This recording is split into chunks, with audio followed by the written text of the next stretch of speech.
Alright guys, we're back with another technical video. Today I'll be going through your question, answering it, and hopefully you find your solution that you need.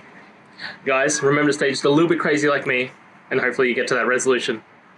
Now, let's continue on to the video.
And that's it guys. I hope that's found the answer that you were looking for and you got through to that solution.